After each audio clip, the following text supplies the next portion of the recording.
नमस्कार, मैं हूं प्रेम शंकर सिंह, प्राइम न्यूज का डिजिटल प्लेटफॉर्म। कल का हमारा एजेंडा क्या रहने वाला है? 3 खबरों पर हमारी नजर रहेगी और उन तमाम 3 जो खबरें हैं उस पर हम आपको अपडेट देते रहेंगे। उनमें से 2 खबर मैं आपको बता दूं, जो आज वो खबर हुई है। वो खबर ये है कि उत्तराखंड सरकार ने इतिहास रच दिया है। यूसीसी बिल जो है वो पास हो गया है। अब वो राज्यपाल के पास जाएगा, राज्यपाल के बाद वो राष्ट्रपति के पास जाएगा और फिर यूसीसी बिल कानून का रूप ले लेगा। यानी कि ये बहुत दिनों से ये बात चली आ रही थी कि जल्दी से यूसीसी यानी समान नागरिक संहिता जो है वो लागू कर दिया जाए और सभी धर्मों के लिए एक ही कानून हो जाए। यानी कि 3 अगर खबरों की बात करें तो उसमें सामान्य नागरिक संहिता की बात जो करें कि जो हिंदू, मुसलमान, सिख, ईसाई या कोई और धर्म हो, सबके लिए एक ही कानून हो जाए। तो इस खबर पर अब तमाम रिएक्शंस आने लगे, कुछ जगह विरोध भी हो रहे हैं। क्यों विरोध हो रहा है, इन तमाम चीजों पर हमारी नजर रहेगी। कल हमारा एजेंडा जो होगा, एजेंडे में जो 3 खबरें हैं उनमें ये सबसे बड़ी खबर होगी। रिएक्शंस, पब्लिक रिएक्शन क्या है, तमाम नेताओं का, तमाम पार्टियों का इस पर रिएक्शन क्या है, वो हम आपको बताते रहेंगे। लेकिन हम दूसरे बड़े एजेंडे की बात करें उससे पहले हम आपको ये बता दें कि धामी ने जो आज बिल पास कराया है उसमें खास क्या है। वो मैं आपको जो 4-5 इंपॉर्टेंट पॉइंट्स हैं वो मैं आपको बता दूं। जो शादी की उम्र को लेकर जो बात हो रही थी लगातार, वो उसमें है कि सभी धर्मों की जो लड़कियों के लिए विवाह की जो मिनिमम एज है वो अब 18 हो जाएगी और जो लड़कों की उम्र है वो 21 हो जाएगी। उसमें हिंदू, मुसलमान, सिख, ईसाई अब कुछ नहीं होगा। सभी धर्मों के लिए एक तरह का कानून अब हो जाएगा, शादी को लेके, शादी की उम्र को लेके। अभी कुछ धर्मों में इसको लेकर अलग अलग एज है, कुछ पहले लोग शादी कर लेते थे, लेकिन अब ऐसा नहीं हो पाएगा। विवाह यानी कि शादी के लिए जो रजिस्ट्रेशन होता था उसको लेकर भी साफ कहा गया है कि शादी के 6 महीने के भीतर भीतर आपको रजिस्ट्रेशन करवाना होगा। यानी कि अगर आप रजिस्ट्रेशन नहीं कराएंगे तो आपको 25,000 रुपए के जुर्माने देने होंगे, उसका प्रावधान किया गया है। तलाक एक बहुत बड़ा फैक्टर था, तलाक को लेकर बहुत सारी परेशानियां थी और वो बेसिकली महिलाओं के लिए परेशानी बहुत ज्यादा थी। इसको सरकार ने ध्यान में रखा है और इस बिल में इसके लिए विशेष प्रावधान किया गया है और साफ लिखा गया है कि समान नागरिक संहिता में पति पत्नी के लिए तलाक के कारण जो है वो जो आधार हैं दोनों के लिए समान है।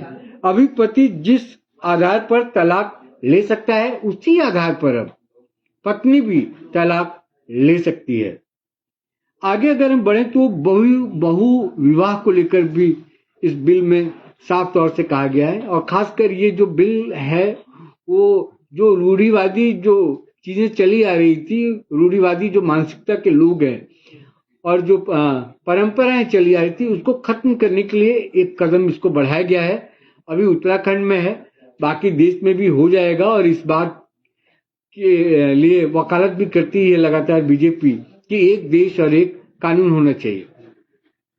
हालांकि बाकी जो परंपराएं हैं उसमें कोई दखलंदाजी नहीं किया है। शादी जिस तरह से होती थी हर धर्म में शादी उसी तरीके से होगी, उसमें कोई हस्तक्षेप नहीं किया। जहां भेदभाव है, जहां नुकसान हो रहा था, जहां लोगों को परेशानी हो रही थी, इससे दिक्कत हो रही थी, उन्हीं चीजों को ठीक किया गया है, हटाया गया है।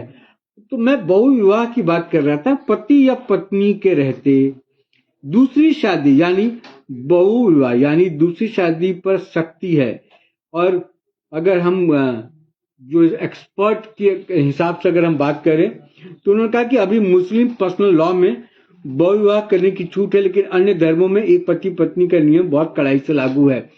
यानी कि जो 4 शादियों का प्रावधान था वो अब खत्म हो जाएगा। यानी कि एक शादी ही आप कर पाएंगे। जैसे बाकी धर्मों में लागू है वैसे मुस्लिम धर्म में भी अब ये लागू हो जाएगा। वसीयत की अगर हम बात कर लें तो कोई भी व्यक्ति अपनी पूरी संपत्ति की वसीयत कर सकता है। समान नागरिक संहिता लागू होने से पूर्व मुस्लिम, ईसाई या पारसी समुदायों के लिए वसीयत के अलग अलग नियम थे जो अब सभी के लिए समान होंगे। एक और इम्पॉर्टेंट पॉइंट है उत्तराधिकार, सक्सेसर की जो बात थी उसको भी साफ किया गया है कि उत्तराधिकार में लड़कियों और लड़कों को बराबर अधिकार प्रदान किया जाएगा। संहिता में संपत्ति को संपदा के रूप में परिभाषित करते हुए इसमें सभी तरह के चल अचल पैतृक संपत्ति को शामिल किया गया है। यानी कि लड़का लड़की में संपत्ति को लेकर कोई भेदभाव नहीं किया जाएगा। लिव इन रिलेशनशिप में रहने वालों के लिए एक बहुत बड़ी खबर है कि लिव इन रिलेशन में आप अगर रहते हैं तो आपको रजिस्ट्रेशन करवाना होगा। विवाहित पुरुष या महिला लिव इन में नहीं रह पाएंगे। इससे एक बहुत बड़ा फायदा होगा कि अगर आप शादीशुदा हैं तो आप लिव इन में नहीं रह सकते हैं। इसके लिए इस बिल में प्रावधान है और इसको सख्ती से लागू किया जाएगा। इसके लिए जोड़ों को लिव इन में रहने की जो स्व घोषणा है, मतलब स्व घोषणा मतलब है कि खुद से आपको बताना होगा कि लिव इन से पैदा होने वाले जो बच्चे हैं उनको संपूर्ण अधिकार दिए जाएंगे। यानी कि अगर आप शादी में नहीं है, शादी के बंधन में नहीं है और आप लिव इन में रह रहे हैं और अगर बच्चा पैदा होता है तो उसके तमाम जो अधिकार हैं वो अधिकार उसको मिलेंगे। अधिकार क्षेत्र क्या है? राज्य का स्थायी निवासी, राज्य या केंद्र सरकार के स्थायी कर्मचारी, राज्य में संचालित सरकारी योजना के लाभार्थी पर लागू होगा। राज्य में न्यूनतम 1 साल तक रहने वाले लोगों पर भी यह कानून लागू होगा। मोटे तौर पर मैंने ये बता दिया है कि ये जो प्रावधान किए गए हैं यूसीसी में वो ये रहने वाले हैं। इसको लेकर कुछ विरोध भी है और इस कानून में अभी एसटी को इस दायरे में नहीं लाया गया है, यानी शेड्यूल ट्राइब को नहीं लाया गया है क्योंकि शेड्यूल ट्राइब के कुछ अपने नियम कानून हैं और जो ज्यादती होते हैं या अब तक होते रहे हैं वो शेड्यूल ट्राइब में उतना नहीं है। और उसमें यह भी कहा गया है कि जो शेड्यूल ट्राइब्स में आते हैं जो लोग वो आपस में इस चीज को लेकर बात करेंगे, उनको कुछ समय दिया गया है और उसमें देखा जाएगा कि वो किस तरह से इसमें सामंजस्य बिठा सकते हैं। यानी कि बहुत ऐतिहासिक एक फैसला है झारखंड सरकार का और ये तो रोल मॉडल है और बाकी देश में मुझे लगता है कि ये लागू हो जाना चाहिए और सभी धर्मों के लिए एक कानून हो जाएगा। तो इस पर जो विरोध के स्वर है कुछ धर्म गुरुओं की, मुस्लिम धर्म गुरुओं की तरफ से आ रहा है, ओवैसी साहब ने भी इसका विरोध किया है, तो इस पर और भी पॉलिटिकल रिएक्शन सभी आएंगे कल और इसको किस हद तक इस पर राजनीति या सियासत करने वाले हैं या होने वाली है इस पर हमारी नजर रहेगी प्राइम न्यूज पर। तो यह हमारे एजेंडा की सबसे बड़ी खबर होगी। एजेंडा की जो दूसरी बड़ी खबर है, आज अभिभाषण का जवाब देते हुए योगी आदित्यनाथ ने एक बयान दिया विधानसभा में। उन्होंने कहा, अयोध्या का जिक्र करते हुए उन्होंने कहा और दिनकर जी की उस कविता का भी जिक्र किया कि 5 गांव देने की बात हुई थी पांडवों की तरफ से कौरवों को, वो भी दे न सके। तो वो कह रहे थे हमने तो सिर्फ 3 मांगे हैं, 3 धाम, अयोध्या, अयोध्या के बाद काशी और काशी के बाद मथुरा।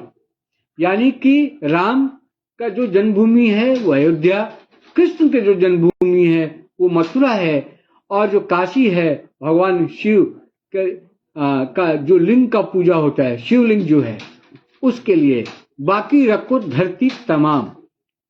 यानी कि ये 3 धाम अगर आप हमें दे दोगे तो हमारी जो मांग है वो पूरी हो जाएगी और हम अपने आस्था के साथ अपनी जो जीवन शैली है हमारी, राम हमारे जीवन शैली के एक महत्वपूर्ण अंग हैं, उस जीवन शैली में राम, कृष्ण, शिव, ये 3 लोगों की जो स्थली है, जो पावन भूमि है, धाम जो है उसको लेके, तो इसको लेकर भी खुले तौर पर आज योगी ने कहा है। और क्योंकि आपने गौर किया होगा, जिन लोगों ने विधानसभा की कार्रवाई देखी होगी, कि अखिलेश यादव ने अयोध्या पर नहीं बोला और जो विधानसभा स्पीकर हैं उत्तर प्रदेश के, जो उन्होंने एक निमंत्रण दिया है सभी विधायकों को अयोध्या घुमाने के लिए उसको भी खारिज कर दिया है अखिलेश यादव ने, और कहा कि हम किसी के निमंत्रण पे नहीं जाएंगे, अगर हमको जाना होगा तो हम जाएंगे। यानी कि इसमें भी सियासत है, तो हम किसी के कहने पर नहीं जाएंगे अयोध्या, हमें जाना होगा तो हम चले जाएंगे। तो इसको भी लेकर सियासत कल होने वाली है, रिएक्शन इस पर भी आएंगे। तो ये दो एजेंडे वाली खबर है, एक हमारी यूसीसी है, दूसरी खबर अयोध्या, मथुरा और काशी पर जो योगी आदित्यनाथ ने कहा है उस पर भी सियासत होने वाली है, उस पर भी प्रतिक्रिया आएगी, तो इस पर भी हमारी नजर कल रहेगी। तीसरी एक और खबर है जो 2024 को लेकर चल रही है, वो है आरएलडी। यानी आरएलडी का इंतजार सबको है कि वो कब ऐलान करते हैं जयंत चौधरी कि वो एनडीए में शामिल हो गए हैं। हालांकि सपा की तरफ से अभी इसको खारिज किया जा रहा है, इस खबर को खारिज किया जा रहा है, लेकिन सियासी गलियारों में इसकी खूब चर्चा है। कहा जा रहा है कि कभी भी जयंत चौधरी पाला बदलकर एनडीए में आ सकते हैं, क्योंकि एनडीए में आरएलडी अगर आती है तो आरएलडी को फायदा के अलावा और कोई नुकसान नहीं होने वाला है, फायदा ही फायदा है उनको।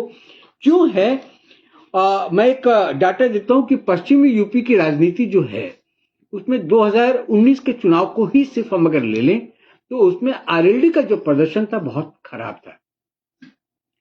ये बेसिकली जाट और मुस्लिम बहुल इलाका है, ये एक फैक्ट है, और इस फैक्ट के साथ चुनाव लड़ा गया था और उसमें भी आरएलडी को हार मिली थी, वहां हार गई थी आरएलडी।